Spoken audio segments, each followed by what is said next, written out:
السلام علیکم، مجھے جمیل فاروقی کہتے ہیں. آپ میرا آفیشیل یوٹیوب چینل دیکھ رہے ہیں. تمام تعریفیں اس ذات پاک کے لیے جو ہماری شرک سے بھی قریب ہے اور ہماری ہر آنے جانے والی سانس کے بیچ میں ہونے والی معمولی سی جنبش کو بھی بخوبی جانتا ہے. اور تمام درود پاک نبی آخر الزماں حضرت محمد مصطفیٰ احمد مجتبیٰ صلی اللہ علیہ وآلہ وسلم کی ذات پاک کے اوپر، جو وجہ تخلیق کائنات ہیں، جن کی وجہ سے ہم ہیں، جن کی وجہ سے یہ کل کائنات ہیں.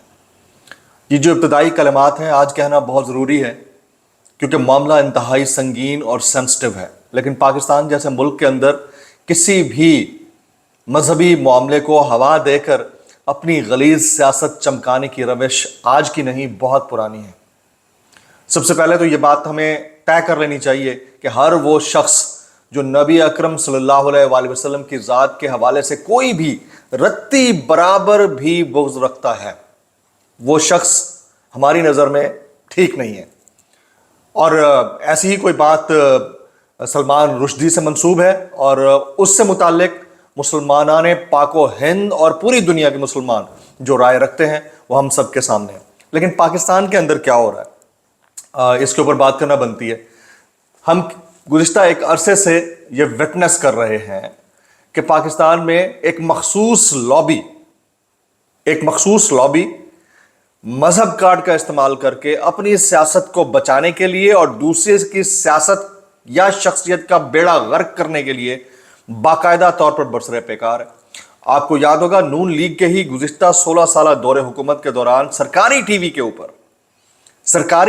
اوپر عمران خان صاحب سے متعلق باقاعدہ اشتہاری کیمپین کی گئی تاکہ ایجیٹیشن ہو اور اس کا نتیجہ کسی بھی خدا نخواستہ خوفناک حملے کی صورت میں ہو. اور ہم نے وہ دیکھ لیا جب عمران خان صاحب لانگ مارچ کر رہے تھے تو وزیر آباد کے قریب جو ان کے اوپر اٹیک ہوا، اس کے بعد وہی حکومت کے اہلکار، اس وقت کے وزیر داخلہ، اس وقت کی وزیر اطلاعات یہ کلیم کرتی ہوئی نظر آئیں کہ انہوں نے ایسی بات کی ہوگی جس کی وجہ سے جو مذہبی عنصر ہے وہ غالب آیا اور اس شخص نے ان کے اوپر حملہ کر دیا.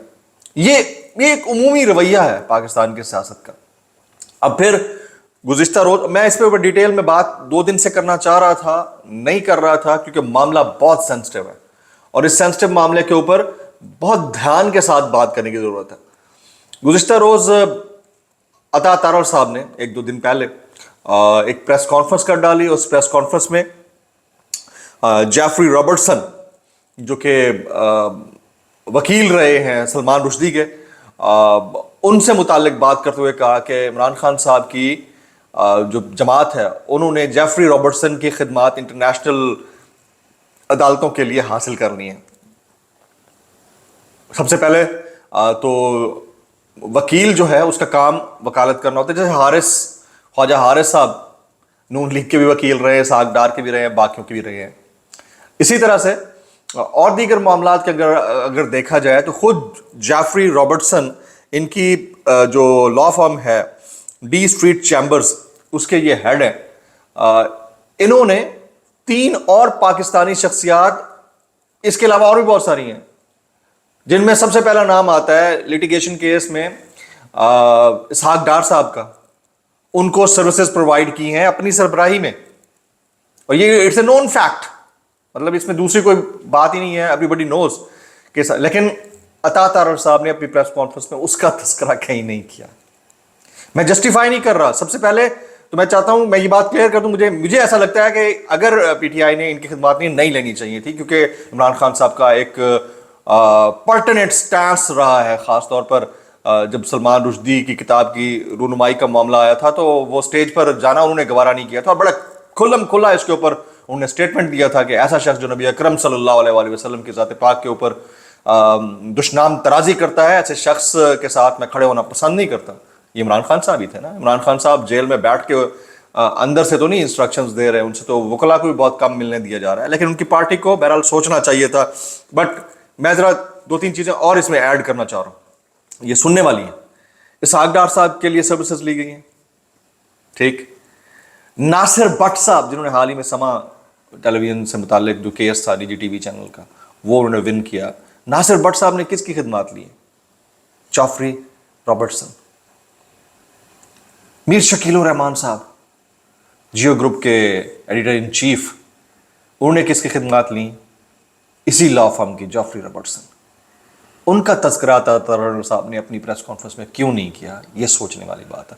اور رائٹ اوے میرے خیال میں اس کے بعد جیسے ہی یہ معلومات اس طرح سے ایجیٹیشن کے لیے استعمال ہونا شروع ہوئی ہیں تو پی ٹی آئی نے as of my knowledge, correct کیجیے گا اگر میں غلط نہیں ہوں، تو انہوں نے وہ خدمات اکثر مسترد کر دی اور پھر کوئی اور را فارم کر رہے ہوں گے، ظاہر ہے.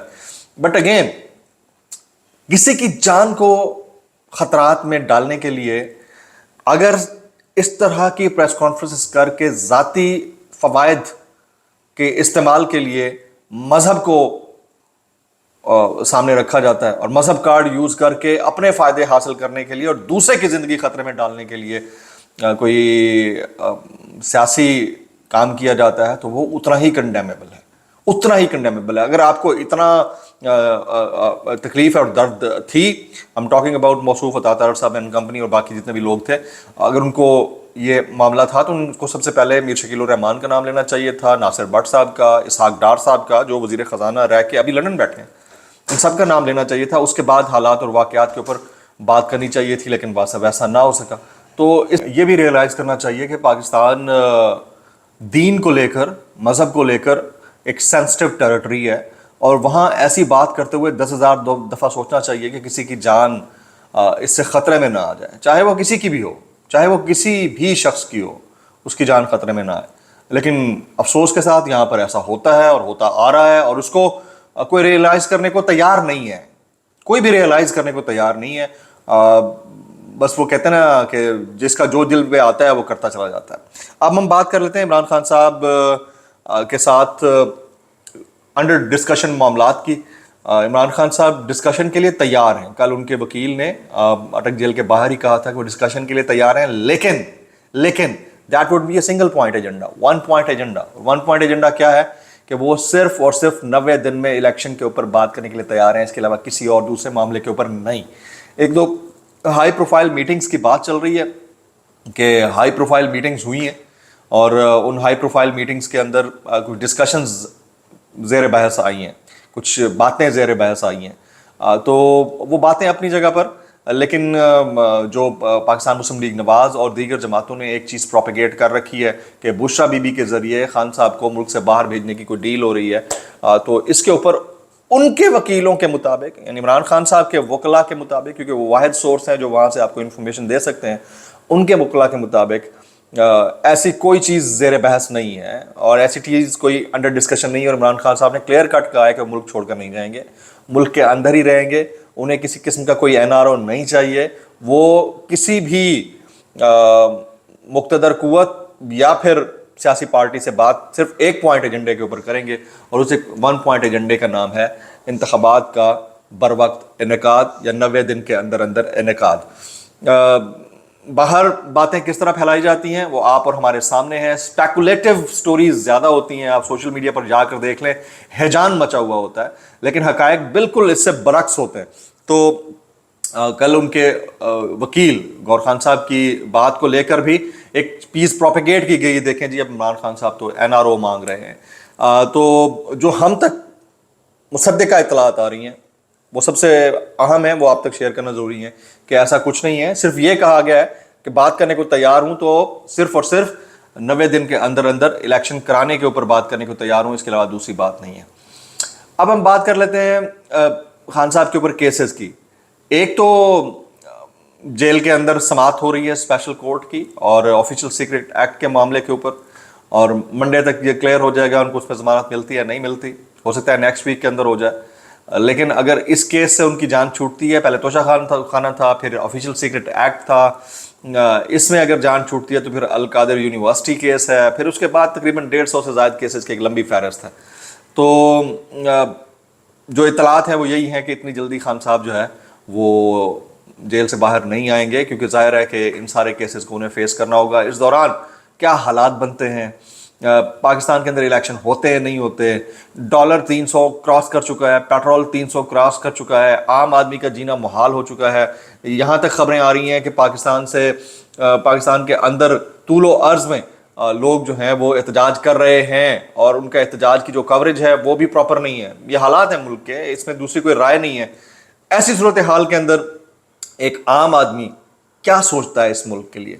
ایک عام آدمی کے دل میں کیا چل رہا ہے, اس کے ذہن میں کیا چل رہا ہے. ایسی صورتحال کے اندر سیاستدان ایک دوسرے کو غلیظ سیاست کے ذریعے مذہب کارڈ کا استعمال کرتے ہوئے ملائن کر رہے ہیں. جو ہمارے ملک کے طول عرض میں اس وقت احتجاج چل رہے ہیں, ان کا کیا رزلٹ نکلنا ہے. تو ہمیں بڑا سیریسلی, سینسٹیولی اس معاملے کو ہینڈل کرنا چاہیے, بجائے اس کے کہ اس طرح کی ایجیٹیشن میں جائیں, خدا نہ خواستہ کسی کی جان چلی جائے اور اس سے حالات مزید بگڑیں. اور حالات بگڑتے ہیں تو پھر کنٹرول میں نہیں آتے. پاکستان کی تاریخ ہے. ویلاگ سے اتنا ہی. سبسکرائب کیجئے, بیل آئیکن ہٹ کیجئے, دعاؤں میں یاد رکھیے. السلام علیکم.